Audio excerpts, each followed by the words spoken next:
Εμείς σαν εργαζόμενοι του Εθνικού Θεάτρου αντιδρούμε, δεν θέλουμε να περάσει. Τώρα δυστυχώς είμαστε στην Επιτροπή. Εμείς λέμε να μην πραγματοποιήσουμε κανένα θέμα 8 ώρες. Πρέπει να παραμείνει 8 ώρες.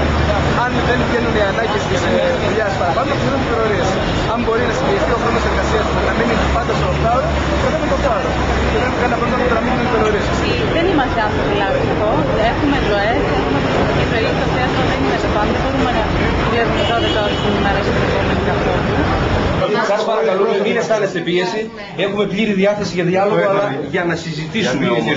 Όχι για να συζητήσουμε το αίτημα. Το αίτημα δεν θα αφήσουμε να συζητήσουμε. Είναι καθαρό αυτό. Πείτε το να το ακούσει όποιος είναι. Δεν ξέρω ποιος είναι. Παπούτε. Είναι ο Γενικός Γραμματέας, είναι ο Ειδικός Γραμματέας, είναι ο Υπουργός. Δεν θα αφήσουμε να συζητήσουμε. Πες το, ο Πρόεδρος του Εργατικού Κέντρου δηλώνει. Δεν θα αφήσουμε να συζητήσουμε. Σας παρακαλώ πολύ. Δεν είναι δυνατόν να συγκροτείτε επιτροπή με εργοδότες μόνο και να μου ζητάτε να ηρεμήσω. Σας παρακαλώ. Μπορεί να κουβεντιάσει ο Πρόεδρος του Κέντρου με τον Γραμματέα.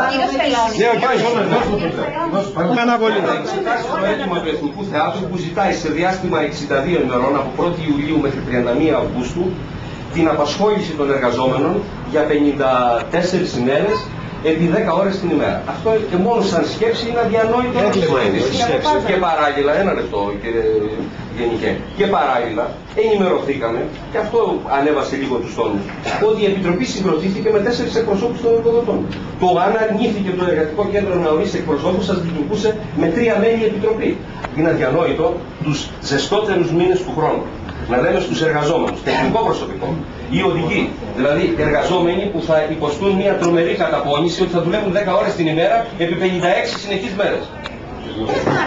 Δεν μπορούμε να συνεδριάσουμε όλα αυτά. Απλώς σας ανακοινώνω ότι μανταιώνεται αυτή. Μανταιώνεται, δεν αναβάλλεται. Μανταιώνεται, λέω τώρα. Τι να σας πω, παραπάνω από αυτό που σας λέω δεν μπορώ. Εφόσον μανταιώνεται, θα πρέπει ένας από τα δύο μέλη να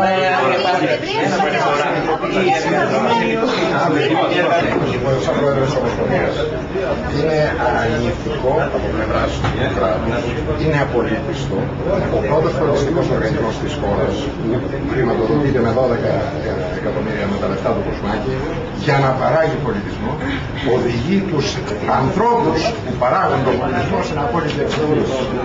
Αυτό είναι για μας καθοριστικό, γι' αυτό είμαστε αποφασισμένοι να το διαβάλει στον τύπο. Να συμπαρασταθούμε στους συναδέλφους.